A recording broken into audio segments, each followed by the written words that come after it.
والد نے نام نہیں لگائی تھی. قبر میں اور آخرت میں جا کر جو حساب ہوگا وہ تو ہوگا, لیکن زندگی کتنی مشکل ہو جاتی ہے ایسی خواتین کے لیے کہ وہ مانگ بھی نہیں پا رہی ہوتی اور خود قسم پرسی میں رہ رہی ہے. جسٹس ناصرہ جاوید ہمارے ساتھ ہیں اور ان کا بہت کام ہے جب خواتین کے حقوق کی بات ہوتی ہے اور خاص طور پہ قانون کے حوالے سے بات ہوتی ہے. السلام علیکم جسٹس ناصرہ جاوید صاحبہ, شکریہ وقت نکالنے کا.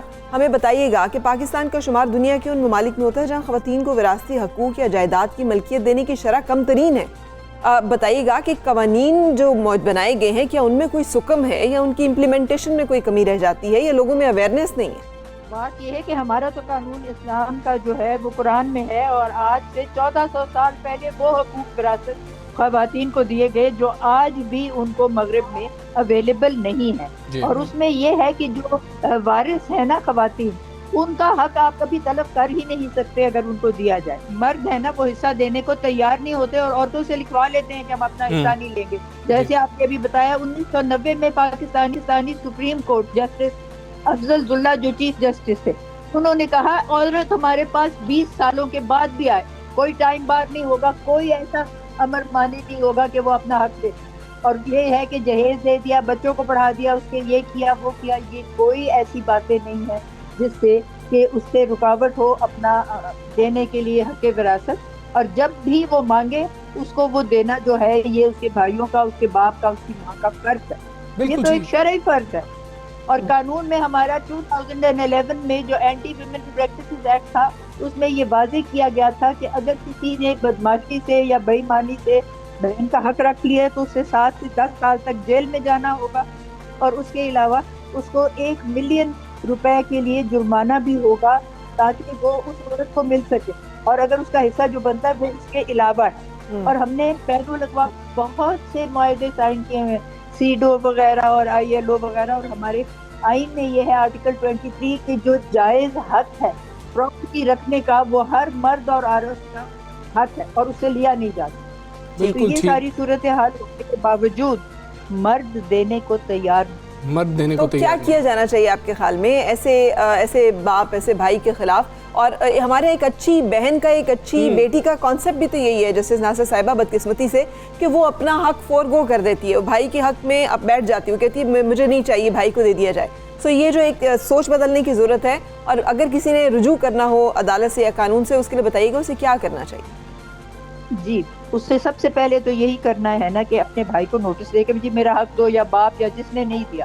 اگر وہ نہ دے اور وہ کہے جی آپ نے تو ہمیں لکھ کے بھی دے دیا, ویور ایک لفظ ہوتا ہے جس کا مطلب ہے کہ میں نے چھوڑ دیا. اگر کوئی لکھ کے بھی عورت دو تو قانون یہ پریزیوم کرتا ہے کہ یہ زبردستی, یہ فراڈ سے, یہ انڈیو انفلوئنس سے اس سے لیا گیا. تو یہ کوئی چیزیں جو ہے وہ عورت کا حق جائیداد دینے سے اس کو روک نہیں سکتے. لیکن پڑھے لکھے میری اپنی دوست ہیں, جب یہ کر بیٹھتی ہیں تو مجھے کہتی ہیں اب ہم کیا کریں. میں نے کہا جاؤ عدالت میں, اور پھر میں ان کو کیسوں کی لسٹ دیتی ہوں کہ یہ سارے لسٹ آپ جو ہے یہ عدالت کو بتائیے, فوری طور پہ آپ کا حق آپ کو مل جائے. بہت اب تو آسانیاں ہو گئی ہیں. اور یہاں جو صدر علوی ہیں انہوں نے کہا کہ جب کوئی شخص مرے تو اس کا پورا خاندان کا شجرہ جو ہے وہ تحصیلدار نکالے اور اس میں سب کو ان کا حق وراثت جو ان کے نام آٹومیٹکلی ہو جائے. اور عورت جو ہے گفٹ یا ہبہ نہیں کر سکے گی اپنا حصہ وراثت کا کم سے کم 2 یا 5 سال کے لیے. یہ ابھی قانون مجوزہ ہے, بننے میں ہے.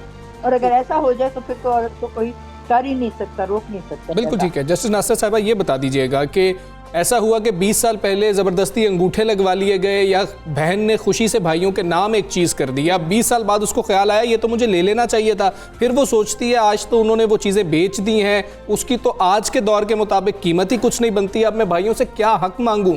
تو کیا فیوچر ویلیو یا پریزنٹ ویلیو نکالی جائے گی اس کی, آج کے مطابق بھائیوں کو پیسے ادا کرنے ہوں گے, اس خاتون کے پاس کیا حق ہے؟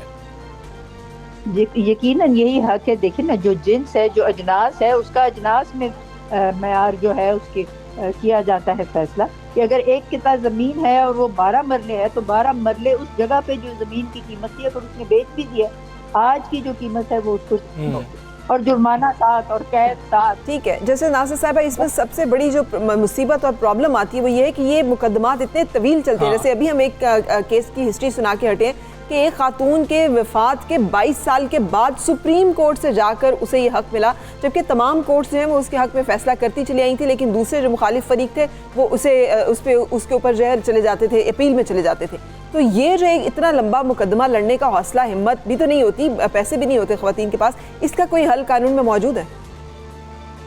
جی اب تو میرا خیال ہے جو سول پروسیجر کوڈ ہے نا، اس کو بھی اس میں بہت سارے جو حکم تھے وہ نکال دیے گئے ہیں، کم سے کم پنجاب میں تو نکل گئے، اور اس کی وجہ سے یہ ہے کہ قانون اپنا جو ہے داد رسی وہ جلدی دینے پہ آمادہ ہوتا ہے، اور اس لیے جلدی کا جو ہے ایک اس میں دیر سے کہتے ہیں نا جو دادا ڈالے کیس وہ پوتے کے حق میں جا کے فیصلہ ہوتا ہے، اب وہ صورتحال تبدیل ہو رہی ہے، اور اب تو آن لائن ہوتی ہیں عدالتیں، خاص طور پہ کرونا کے دنوں میں جب کوئی کہہ دے کہ جی میں عدالت نہیں آ سکتا، وہ کہتے ہیں اچھا جی آپ ہمیں اسکائپ پہ یا زوم پہ یا کسی ایسی چیز پہ ایڈریس کر لیں، لیکن ہم التوا نہیں دیں۔ جب اس میں التوا نہیں ہوگی تو لامحالت کا فیصلہ ہوگا، اور یہ جو سپریم کورٹ کا فیصلہ آپ سائٹ کر رہے ہیں 1996 سپریم کورٹ 1، یہ تو ایک مائل سٹون فیصلہ ہے کہ عورت کو حق وراثت سے آپ کسی صورت میں ہی نہیں محروم کر سکتے، کیونکہ محروم کرنے والوں نے ہی اس کے حقوق اس کو دینے ہیں، اور اگر اس کے حقوق پامال کریں ان کو اس کی سزا ملے۔ بالکل ٹھیک ہے جسٹس ناصرہ جاوید صاحبہ، بہت شکریہ آپ کا، صبح سویرے سے آپ بات کر رہی تھی، بہت ہی اہم معاملہ ہے۔ فرا سب سے زیادہ ہمیں خواتین کو ایجوکیٹ کرنے کی اس پہ ضرورت ہے کہ آپ کا حق ہے، نہ ہی کوئی زبردستی آپ سے انگوٹھے لگوا سکتا ہے، سائن کروا سکتا ہے، اور نہ ہی یہ کوئی ایسا معاملہ ہے کہ جی کہ میرے بھائیوں کی عزت کیا ہوگا، میرے والد کی عزت کا کیا ہوگا۔ یہ اسلام نے آپ کو حق دیا ہے، آپ دیکھیں آپ کا بھائی اور باپ یہ حق دے رہا ہے کہ نہیں دے رہا۔ حق غصب کرنے والوں کو بھی یاد رکھنا چاہیے کہ اس عدالت کے اوپر بھی ایک عدالت ہے جس میں سوال ہوگا کہ آپ نے کسی کا حق جو ہے وہ مارا ہے، اگر آپ نے کسی کی 1 انچ زمین جو ہے اس پہ قبضہ کیا ہوگا تو توق بنا کر نا اس زمین کا تو گلے میں ڈال دیجیے، کہ یہ وہ خبریں ہیں جو کہ ہمیں رسول پاک صلی اللہ علیہ وسلم پہنچا چکے ہیں۔ سوچنا یہ ہے کہ کیا ہم ان تعلیمات کے اوپر عمل کر رہے ہیں، اور کیا ہم نے اپنی زندگی کو سانچے میں ڈھالا ہے، جس سانچے میں ڈھالنے کا تقاضا ہم سے اسلام اور پھر اس کے بعد آئین پاکستان کرتا ہے۔ اگر نہیں تو پھر ہمارا شکوہ کسی اور سے نہیں، خود سے ہونا چاہیے۔ اور کیا ہم یہ صرف واقعات سناتے اور سنتے ہیں اور ان کو بہت اچھا کہتے ہیں کہ بڑے اچھے اصول ہیں جو اسلام نے طے کیے ہیں، کیا ہم ان اصولوں پر عمل کرتے ہیں یا نہیں کرتے؟ یہ کوسچن ہے تمام بھائیوں کے لیے، تمام جو باپ ہیں ان کے لیے، کہ جی کہ آپ سوچیں اور اپنی بیٹیوں کو اپنی زندگی میں حق دے کے جائیں۔ ٹائم فور بریک کے بعد ملتے ہیں۔